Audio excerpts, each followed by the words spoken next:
Hello my dear friends, this is the situation we are going through right now here at Agartala city center. Water is leaking from many places. You can see water is leaking from many places. Very tough time we are going through right now.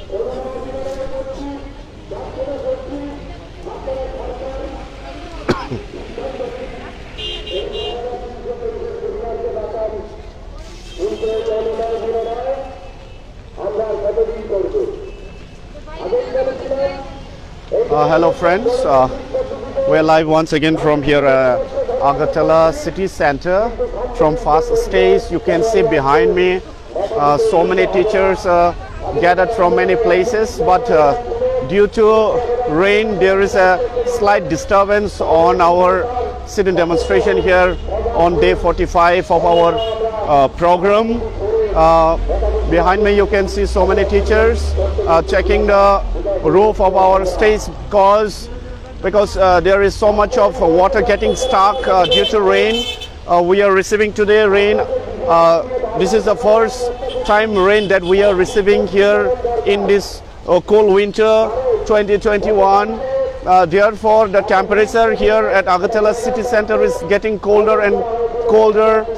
We don't know how long we will have that much of energy to continue our protest. Even then JMC is committed to fight for our justice, and nobody is going to leave the stage here at Agartala city center. Behind me you can see so many teachers.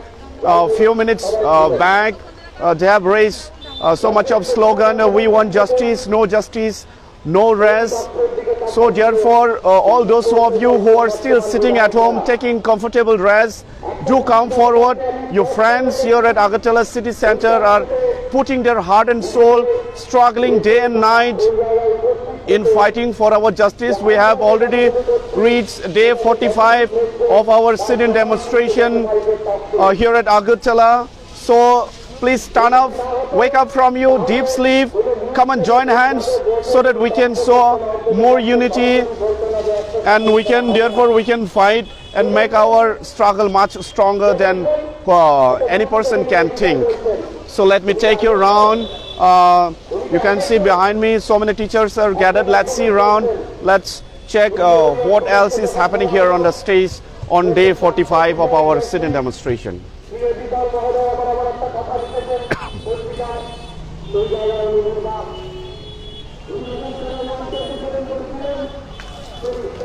can see water is leaking. The ground has been already wet. You know, today since around 11:30 we had been receiving rain here at Agartala from city center.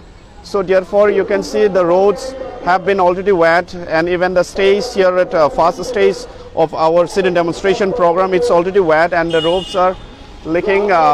Many droplets of water you can see from many places, from every part of the roof you can see water are leaking. Therefore we teachers are having a very pathetic time sitting here at city center right now. We doesn't know when the rain is going to get over. You can see one teacher trying to exit the water from the roof. So my dear friends, don't lose your hope. You know, we are fighting together for our justice. So unless justice is given to us, we shall stick to our place, we shall stick to our demand, we shall stick to what JMC says to us. Let's see who's there on the crowd.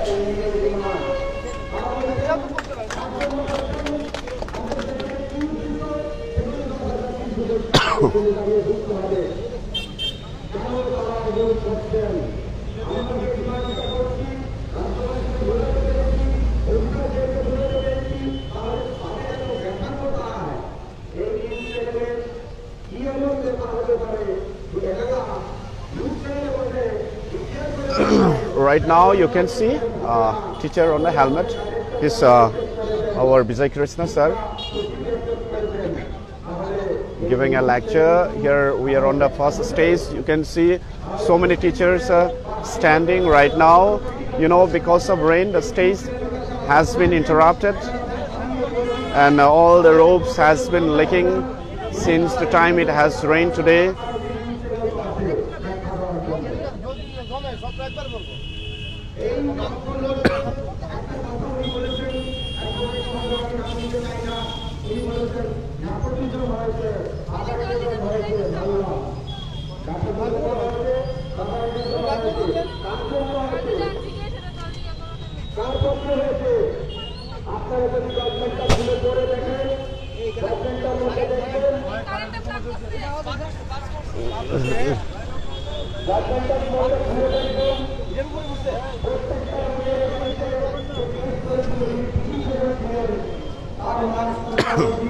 My dear friends, see each and every corner you can see water already stuck on a road, making very uncomfortable here due to rain.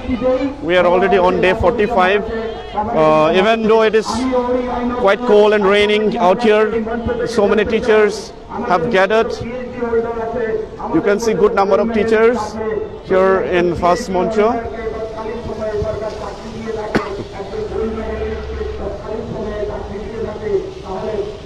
You can see our Bijoy sir speaking. Let's check. Madam. রাজ্যের মধ্যে আপনি চালাক বাকি রাজ্যের মানুষ গাধা এ ভাবনা আপনার হলে হবে না। আইন মানে একটা জিনিস আমরা বুঝি কমন সেন্স উইথ লজিক। আপনি যেই লজিক দাঁড় করিয়েছেন কালকে সেটা কমন সেন্সের ধারে কাছে নেই। আপনার লজিকের মধ্যে কোনো বিষয়বস্তুই নেই যেটা দিয়ে রাজ্যবাসীকে বোঝাতে পারবেন যে প্যারা 127 হবে না।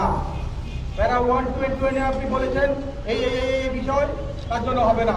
আমি যখন আপনাকে প্রশ্ন করছিলাম যে প্যারা 21-এ কোথায় আছে ডাইরেকশন, ঠিক আছে সিলেকশনটা ভুল ছিল সেটা বলেছিল, স্যাটিসফাইড করা হয়েছে, কিন্তু স্যাটিসফাইড করার পর তৎকালীন সময়ে যিনি চিফ জাস্টিস ছিলেন উনি কি বলেছেন যে এই সিলেকশনটা যেহেতু স্যাটিসফাইড করা হয়েছে তাই এই সিলেকশনের আন্ডারে যারা আছে সবাইকে বের করে দিন, ডাইরেকশন নেই, আপনি বলছেন বের করে দেবেন।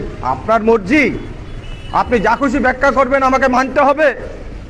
আমি তো ভারতবর্ষের তাবর অ্যাডভোকেটদের সঙ্গে কথা বলে এসেছি, কিন্তু আপনি তো ত্রিপুরা রাজ্যের একজন, বললে যদি বলি ছোট একজন অ্যাডভোকেট।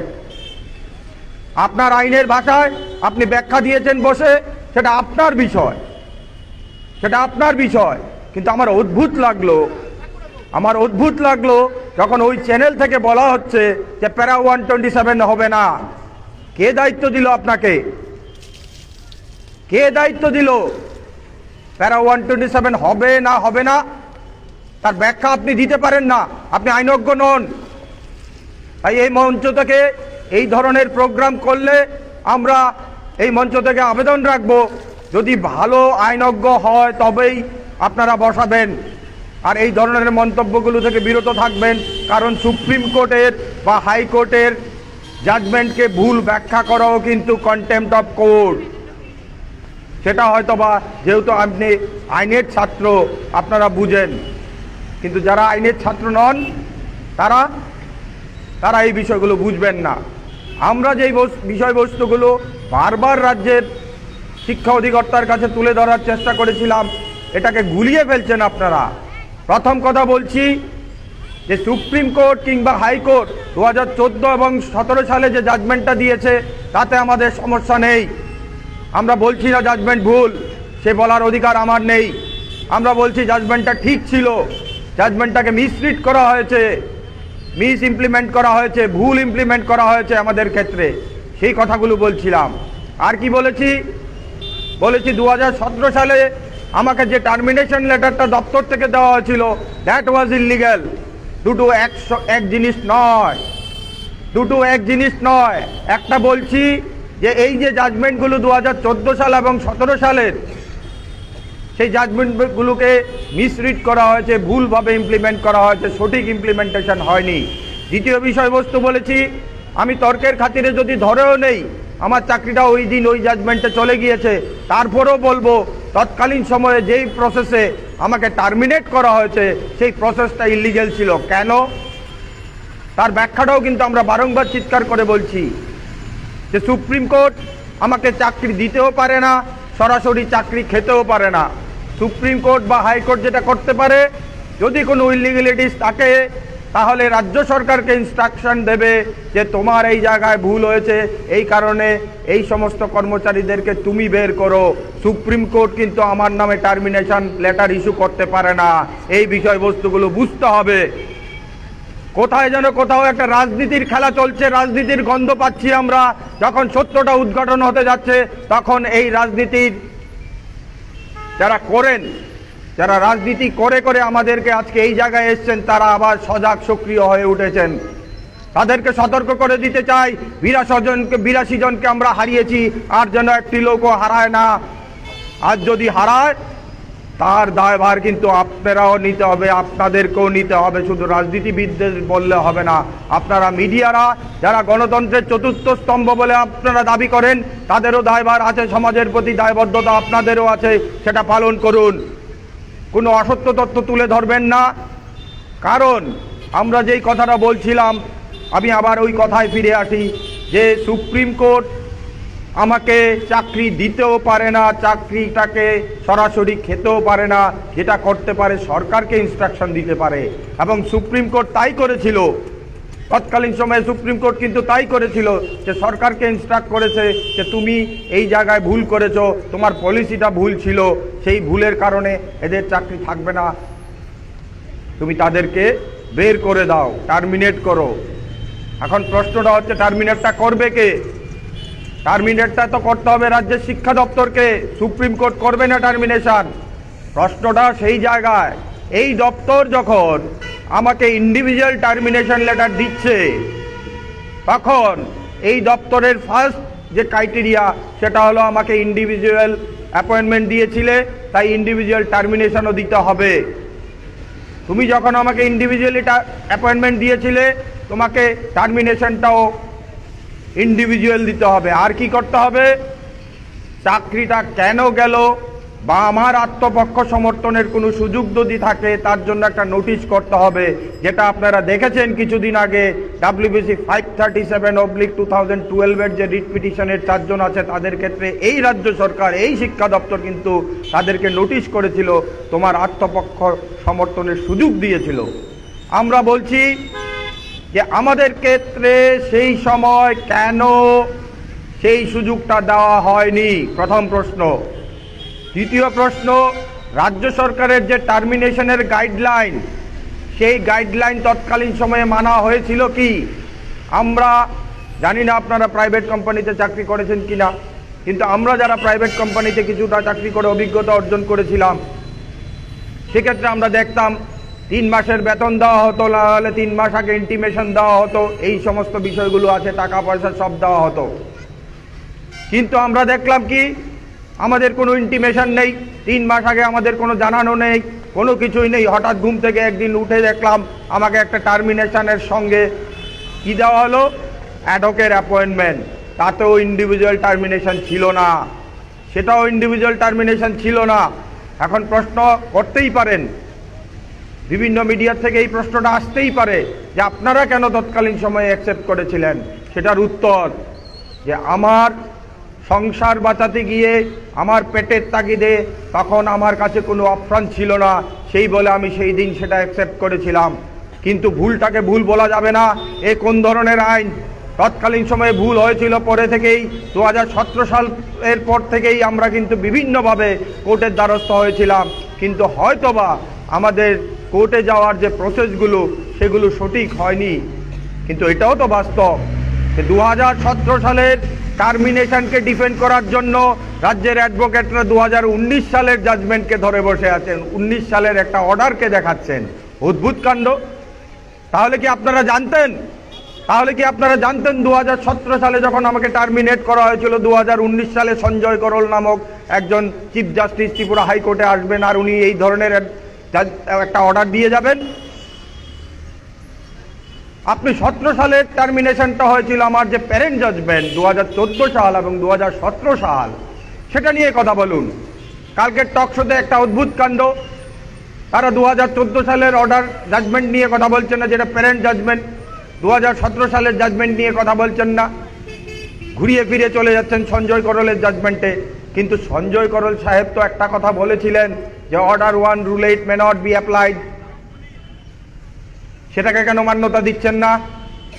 সঞ্জয় করল সাহেব তো 2019 সালে বলছেন সুপ্রিম কোর্টের যে জাজমেন্টটা এটাকে প্রপারলি ইমপ্লিমেন্ট করো, তার মানে প্রপারলি ইমপ্লিমেন্ট করা হয়নি।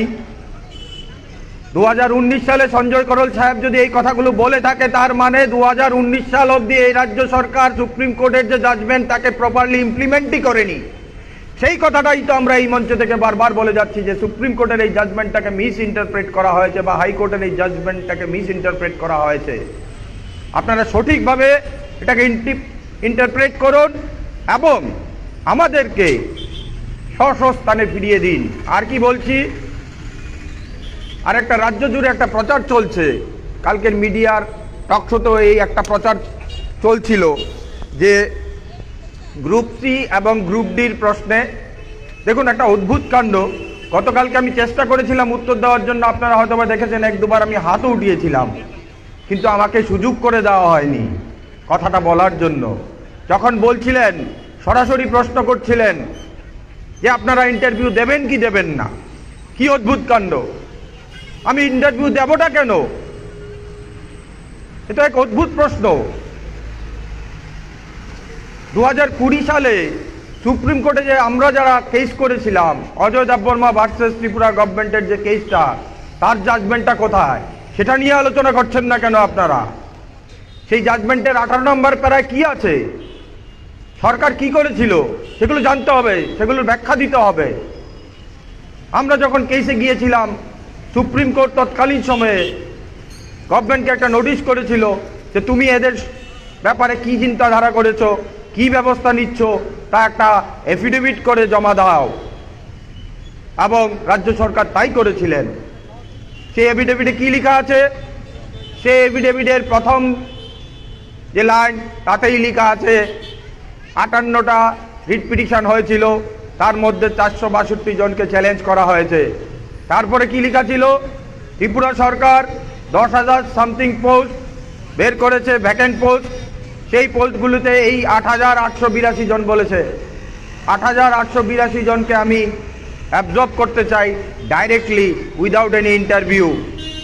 এই ছিল রাজ্য সরকারের এফিডেভিট, এবং সেই এফিডেভিট মিলিয়েই 2020 সালে supreme court alternative employment degradation হবে না, পাশাপাশি এই চাকরিগুলো সোলাস হিসাবে ডিক্লেয়ার করেছেন। এটা রাজ্যের মাননীয় শিক্ষামন্ত্রী ভালোভাবেই জানেন। সুপ্রিম কোর্ট কাউকে বলে দিতে পারে না সরাসরি অ্যাবজর্ব করার কথা, তাই সুপ্রিম কোর্ট অন্য একটা অ্যাঙ্গেলে বলে দিয়েছে যে সোলাস হিসাবে এটা দেওয়া হয়েছে। সুতরাং সুপ্রিম কোর্ট ধরেই নিয়েছে যে রাজ্য সরকার এই যে পদগুলো গ্রুপ সি এবং গ্রুপ ডির এফিডেভিট আকারে জমা দিয়েছে, সেই পদগুলোতে এই 10,323 শিক্ষকদেরকে অনুদান হিসাবে দেওয়া হয়েছে এবং তাদেরকে সরাসরি অ্যাবজর্ব করবে। কারণ অনুদানের ক্ষেত্রে কোনো পরীক্ষা হয় না। রাজ্যের মাননীয় শিক্ষামন্ত্রী বারবার বলছেন বা বিভিন্ন মিডিয়ার বন্ধুদের দ্বারা এই কথাটা প্রচলন করে দিয়েছেন যে ভূভারতে কোনো এক্সাম্পল আছে কি ইন্টারভিউ ছাড়া চাকরি হয়। এই মঞ্চ থেকে আমরা বারবার দৃঢ় কণ্ঠে বলছি, হ্যাঁ মাননীয় মুখ্যমন্ত্রী, মাননীয় শিক্ষামন্ত্রী, আপনার রাজ্যে এই উদাহরণ আছে, আপনিই করেছেন। কাকে কি ভুল বোঝাচ্ছেন? ভুল বোঝানোগুলো বন্ধ করুন। আপনারা যে ডাইং হার্নেসে চাকরিগুলো দেন সেগুলো কিন্তু সোলাস, তাতে কোনো ধরনের ইন্টারভিউ হয় না। আপনার মন্ত্রিসভা কিছুদিন আগে 6 জনকে রাজনৈতিক প্রতিহিংসার কারণে চাকরি দেবেন বলে সিদ্ধান্ত নিয়েছেন, সেটা কি সোলাস নয়? তাদেরকে কি আপনি ইন্টারভিউ নিচ্ছেন? পত্রপত্রিকায় দেখলাম এই গত বছর অবধি 401 জনকে আপনারা ডাইং হার্নেসে চাকরি দিয়েছেন। আমি প্রশ্ন করতে চাই রাজ্যের মাননীয় মুখ্যমন্ত্রীকে, আমি প্রশ্ন করতে চাই রাজ্যের মাননীয় শিক্ষামন্ত্রীকে, এই 401 জনের যে রিক্রুটমেন্ট করেছেন তার জন্য আপনি কোথায় নোটিফিকেশন জারি করেছিলেন ইন্টারভিউর, সেটার প্রমাণ দিন। আর যদি তা না হয়, এই ধরনের ভুল তথ্য রাজ্যবাসীর কাছে তুলে ধরবেন না, ব্যাখ্যা দিন সঠিকভাবে। আপনি তো আমাদের কথা দিয়েছিলেন আপনার চেম্বারে যে সুপ্রিম কোর্টের এই জাজমেন্টটা আপনার কাছে কনফিউজিং লাগছে, তাই আপনি সুপ্রিম কোর্টে যাবেন তার ক্লিয়ারিফিকেশনের জন্য। আপনি যাচ্ছেন না কেন? আপনি যাচ্ছেন না কেন? আমরা বারবার যে কথাটা বলতে চাই, এই পদগুলোতে আমরা 2014 সাল এবং 17 সালে যারা ভিকটিম হয়েছে এক্স্যাক্টলি ওই জাজমেন্টে, তাদেরকে আপনি সরাসরি অ্যাবজর্ব করুন। সে 462 হতে পারে, 44 হতে পারে, 126 হতে পারে, যেটাই হোক, সঠিক তদন্ত করে বের করুন যে 58টা রিট পিটিশনের মধ্যে তৎকালীন সময়ে কটা পলিসি নিয়ে হয়েছিল। কারণ কি, সিলেকশনটাকে সেটিসাইড করার পরও কিন্তু ত্রিপুরা হাইকোর্টের তৎকালীন চিফ জাস্টিস কিন্তু বলেনি যে এই সিলেকশনটাকে আমি সেটিসাইড করে দিলাম, তাদেরকে বের করে দাও। ডাইরেকশন ছিল না, কিন্তু প্যারা 127-এ কিন্তু স্পেসিফিক্যালি বলেছে যে সমস্ত অ্যাপয়েন্টমেন্টগুলো পলিসি নিয়ে কোর্টের সামনে চ্যালেঞ্জ হয়েছে তাদেরই চাকরি যাবার কথা। তাহলে এই 58টা রিট পিটিশনের মধ্যে কতগুলো রিট পিটিশন পলিসি নিয়ে চ্যালেঞ্জ হয়েছে, সেই প্রশ্নটা যখন রাজ্যের শিক্ষা অধিকর্তাকে আমরা জিজ্ঞেস করলাম, রাজ্যের শিক্ষা অধিকর্তার কাছে সেই তথ্য নেই। অবাক কাণ্ড! এত বড় একটা জাজমেন্ট, এত ইম্পর্টেন্ট জাজমেন্ট, তার একটা প্যারা, শেষের দিকের প্যারা, প্রথম প্যারাগুলো হয়তো বা সেইভাবে ইম্পর্টেন্ট নাও থাকতে পারে, কিন্তু শেষের প্যারাগুলো তো খুব ইম্পর্টেন্ট থাকে। রাজ্যের শিক্ষা অধিকর্তা বলতে পারছেন না। আমি বললাম এটা বের করুন, আমি বললাম এটা বের করুন।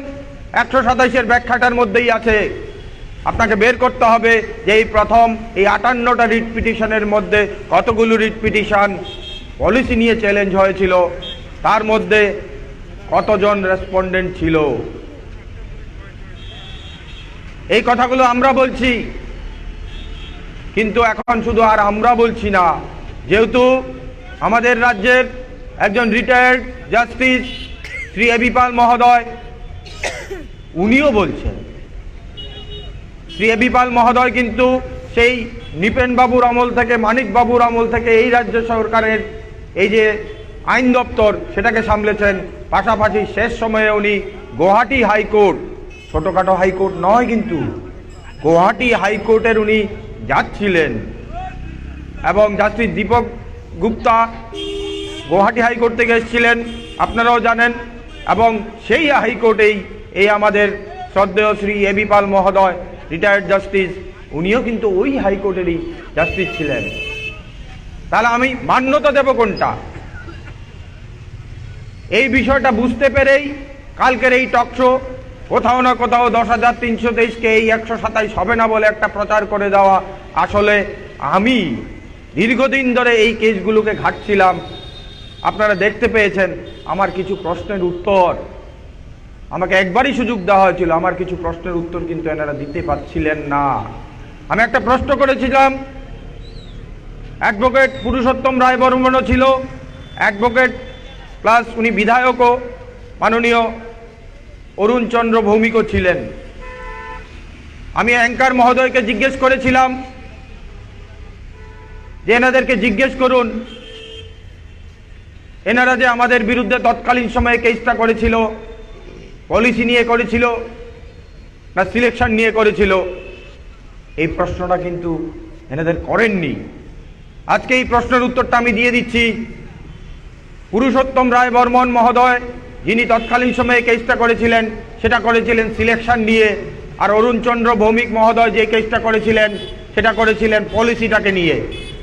সেই কারণে আমি গতকালকে মিডিয়ার মাধ্যমে এই প্রশ্নটা ছুড়ে দিয়েছিলাম, কিন্তু এনারা কিন্তু চুপ করে বসে আছেন, এই বিষয়ে কিন্তু কোনো কথাবার্তা বলেননি। এর থেকেই সুস্পষ্ট প্রমাণ পাওয়া যায় এরা জেনেও না জানার ভান করছেন। পুরুষোত্তম বাবু তো অনেক কিছু বলে বেড়ান, পুরুষোত্তম বাবু কেন কালকে উত্তরটা দিতে পারলেন না? কেন সত্যি কথাটা জনসম্মুখে তুলছেন না? আপনি 12 নিয়ে কেস করছেন, ভালো কথা, আপনি অ্যাডভোকেট করবেন, কিন্তু আপনাকে এই মঞ্চ থেকে প্রশ্ন করতে চাই, যদি পলিসিটা ইলিগ্যাল হয়, আপনি তো আইন বোঝেন, আইনের ছাত্র, আমরা আইন বুঝি না, এই পলিসির আন্ডারে তো 2012 সালে চাকরি এরাও পেয়েছিল, তাহলে এরা কি করে চাকরি করছে? ত্রিপুরা রাজ্যে ট্যাট অ্যাপ্লাই হয় কখন? 2010 সালে 23শে অগাস্ট। 2010 সালে 23শে অগাস্টের পরে 2012 সালে তারা চাকরি পেয়েছিল। আমি প্রশ্ন করতে চাই পুরুষোত্তম বাবুকে, যে আপনার বিবেকে কি প্রশ্ন জাগে না যে বিনা টেটে এরা চাকরি করছে?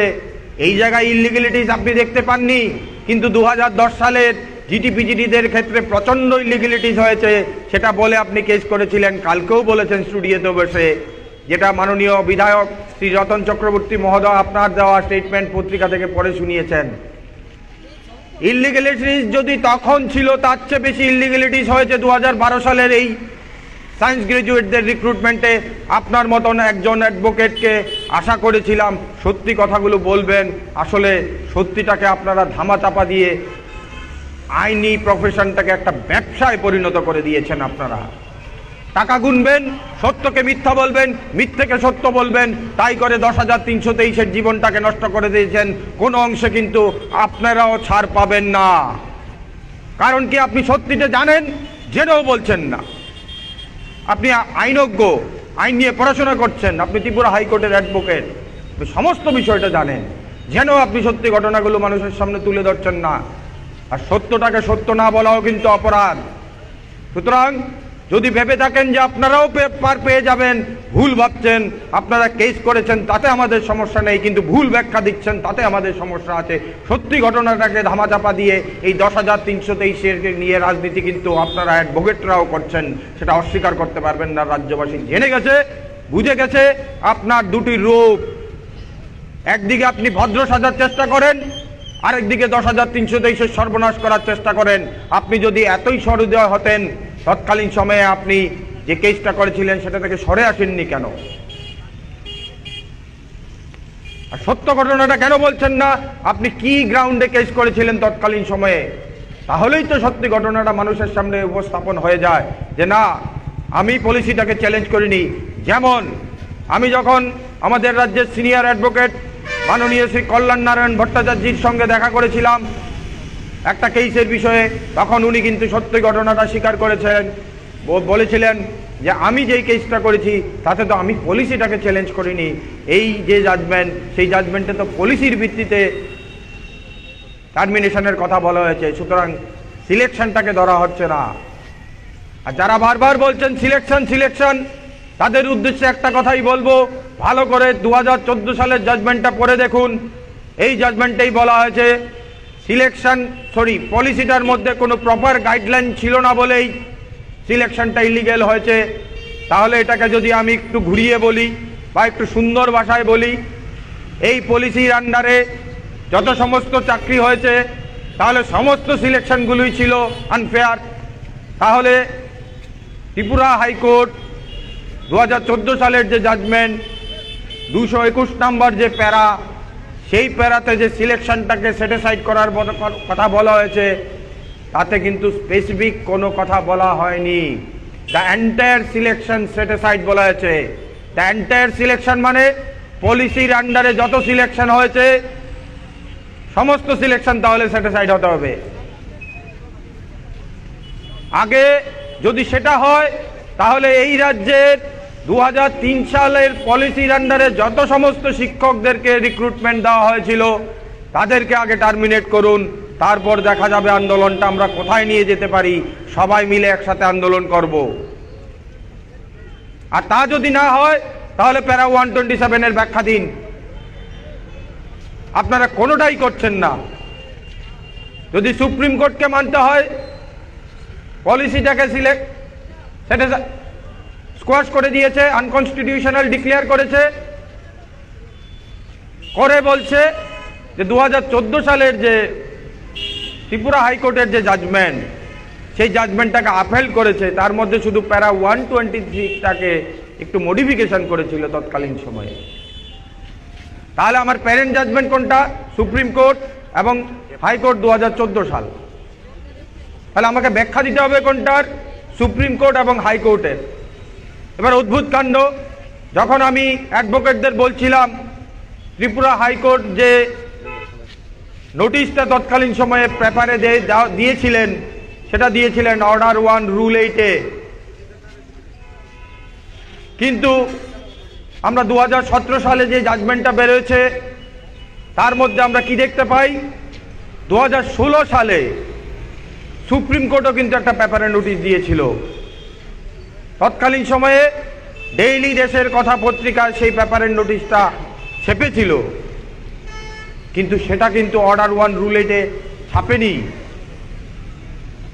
সেটা কিন্তু অর্ডার 1 রুল 8-এ ছাপেনি। কারণ কি, সুপ্রিম কোর্ট ভালোভাবেই জানে সার্ভিসের ক্ষেত্রে অর্ডার 1 রুল 8 অ্যাপ্লাই করা যায় না।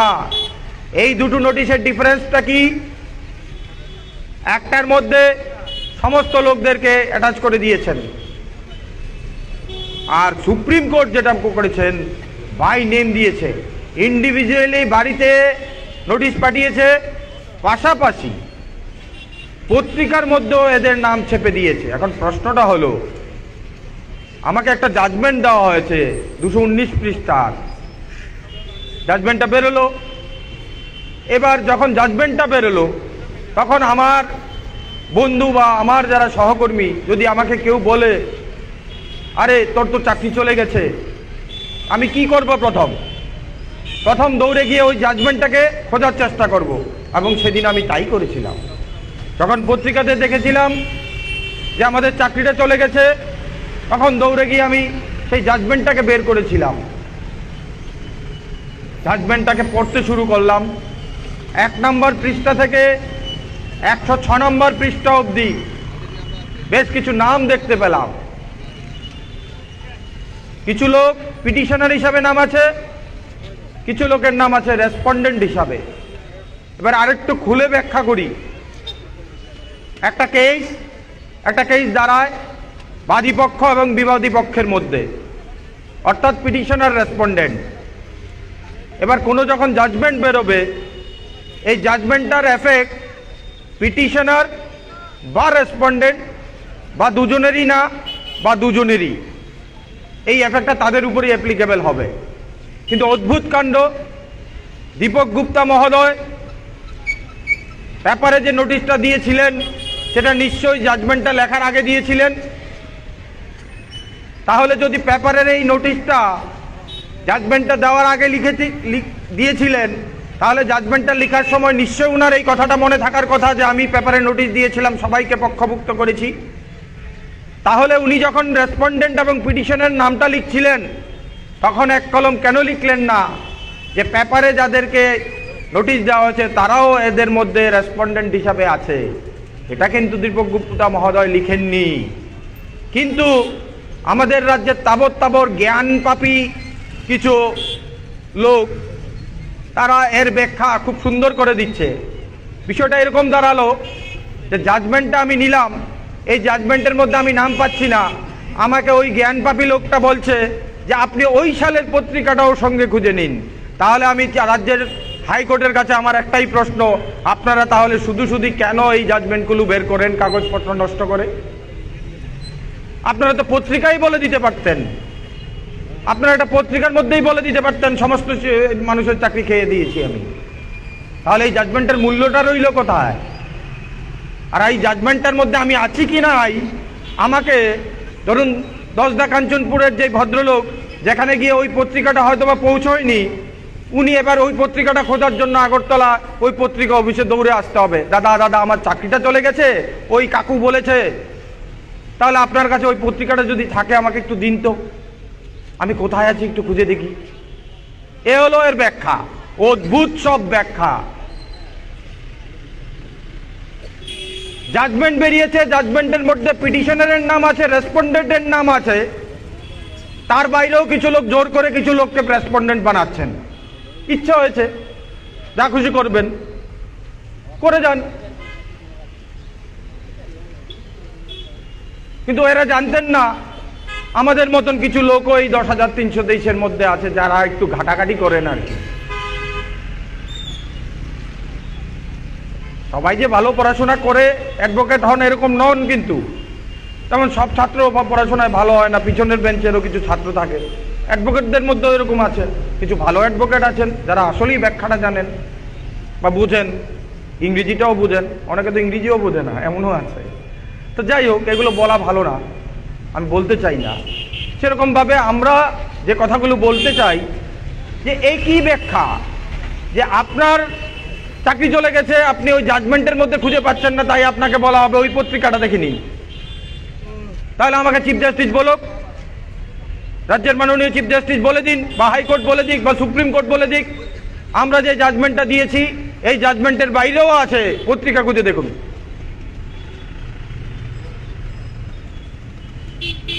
আমার একটা খোলা মেলা সোজা সাপটা প্রশ্ন, জাস্টিস দীপক গুপ্তা যখন জাজমেন্টটা লিখেছিলেন তার আগে পেপারে নোটিশ হয়েছিল, তো উনি যখন লিখছেন তখন রেসপন্ডেন্ট এবং পিটিশনারের নাম লিখছেন, তাহলে কি উনি ভুলে গিয়েছিলেন যে উনি পেপারে নোটিশ করে দিয়েছিলেন?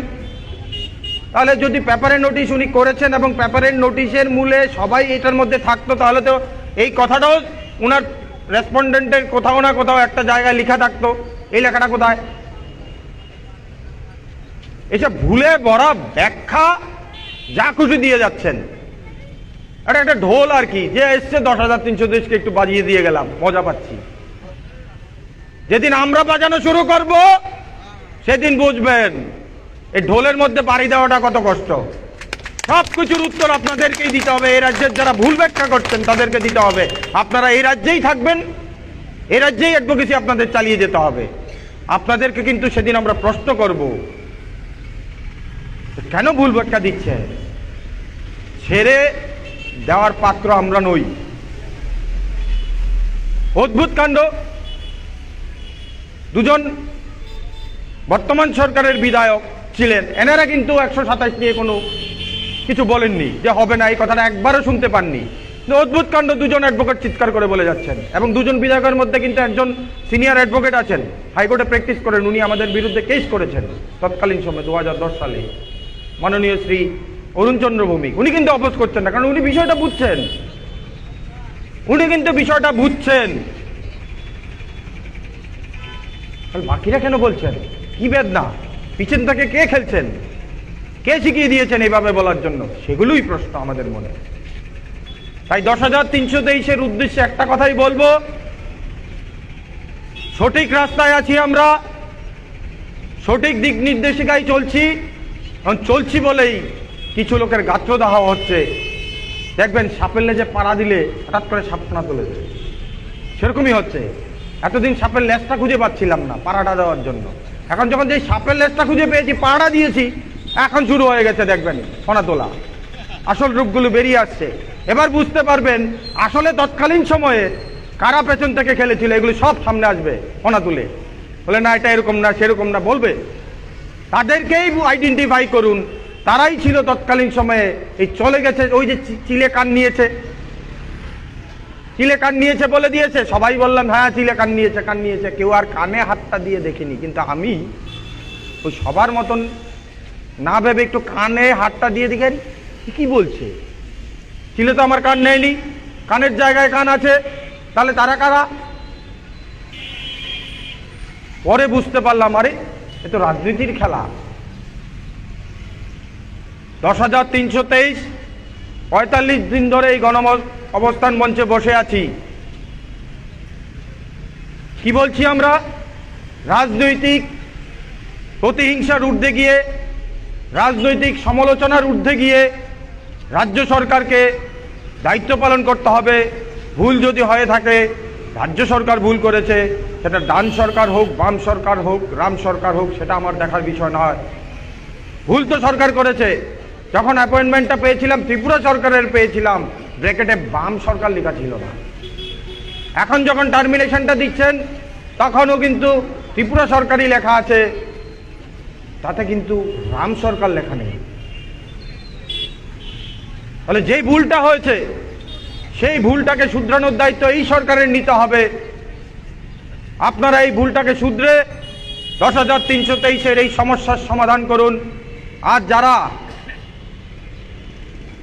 এই ভার্ডিক্টের মধ্যে এফেক্টেড হবে তাদেরকে এই গ্রুপ সি এবং গ্রুপ ডি যে পদগুলো আপনারা সার্বজনীন করে দিয়েছেন, সেগুলোর মধ্যে সোলাস ডিক্লেয়ার করে তাদেরকে সরাসরি অ্যাবজর্ব করতে হবে।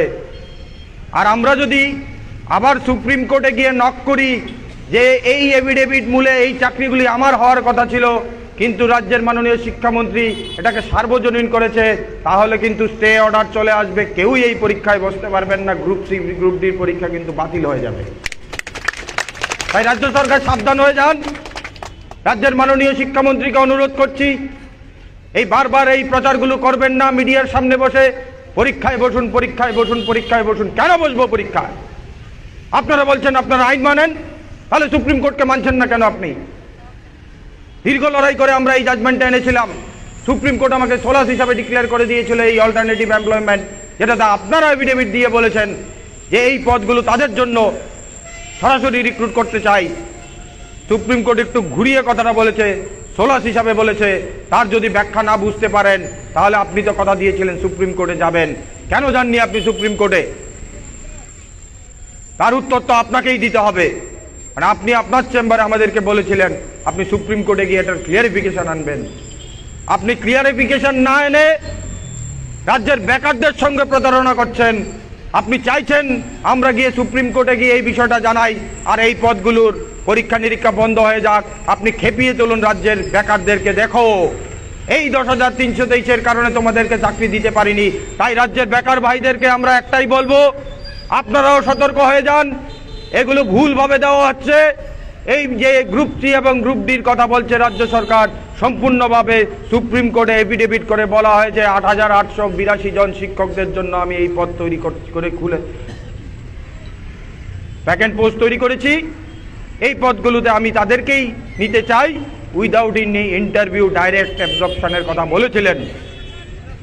এখন যে ঘটনাগুলো ঘটছে তার জন্য যদি আমরা সুপ্রিম কোর্টে যাই, তাহলে কিন্তু এই যে প্রক্রিয়া, এই প্রক্রিয়ায় কেউ বেকার ভাইরা বসতে পারবেন না। কিন্তু আমরা এই মঞ্চ থেকে রাজ্য সরকারকে বারংবার যে কথাটা বলছি, প্যারা 127-এর ভালো ব্যাখ্যা করুন, সঠিক ব্যাখ্যা করুন, এবং যে ভুলটা হয়েছে সেই ভুলটা শুধরে নিয়ে রাজ্যের শিক্ষা ব্যবস্থাকে ত্বরান্বিত করার জন্য আমাদেরকে বিদ্যালয়ে যেতে দিন।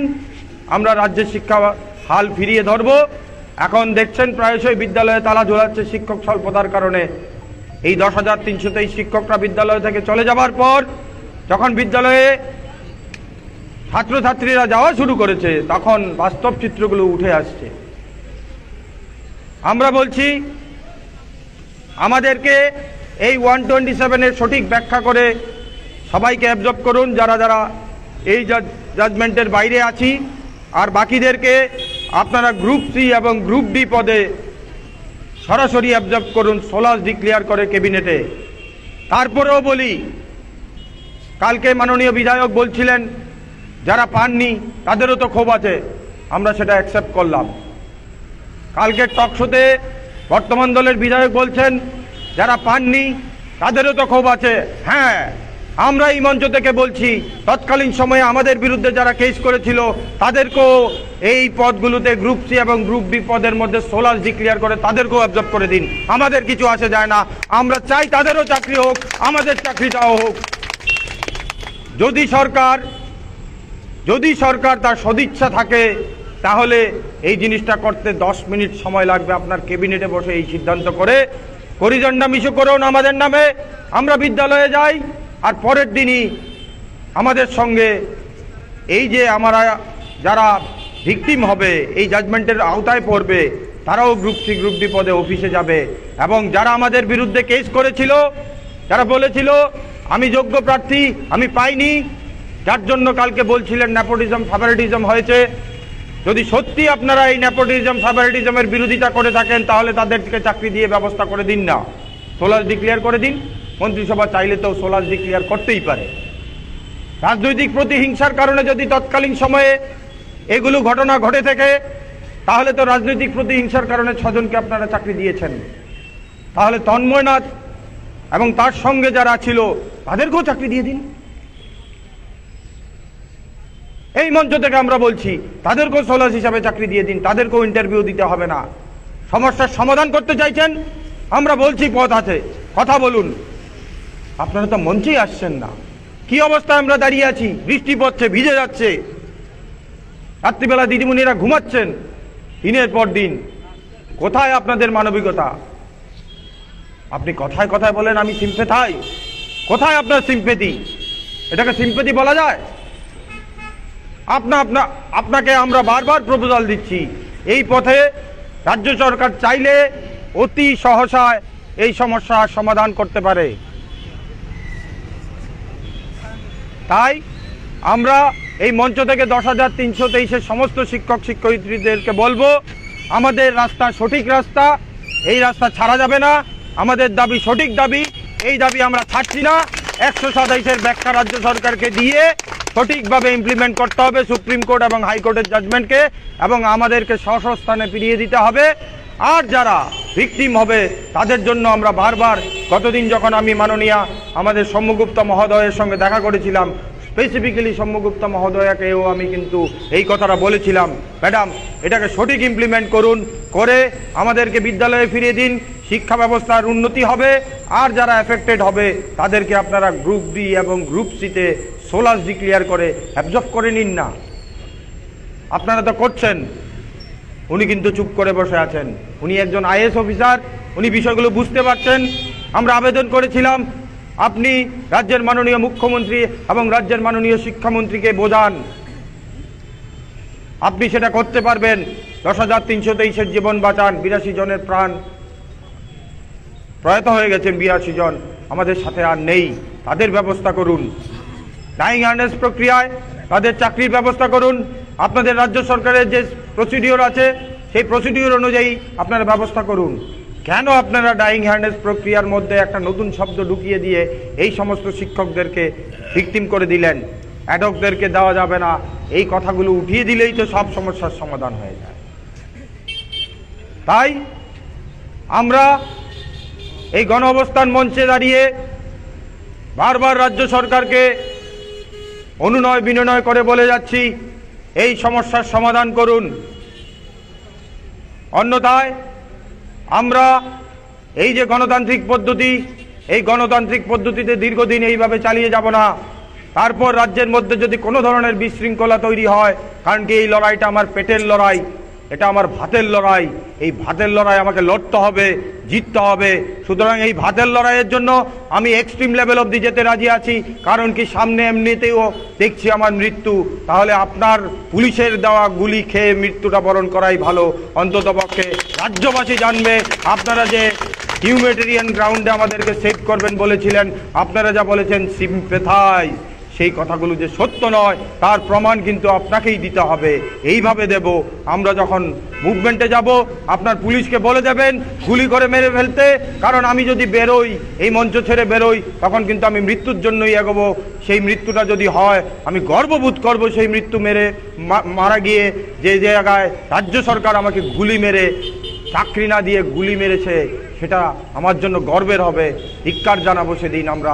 আমরা যারা বেঁচে থাকবো সেদিন আমরা ধিক্কার জানাবো। রাজ্য সরকার ভাত দিতে পারছে না, গুলি দিচ্ছে। ভাতের দাম তো অনেক কম, গুলির দাম তো অনেক বেশি।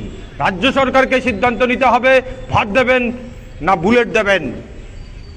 আমরা বারবার এই মঞ্চ থেকে স্লোগান দিচ্ছি, ভাত চাই, ভাত দাও, না হলে বুলেট দাও।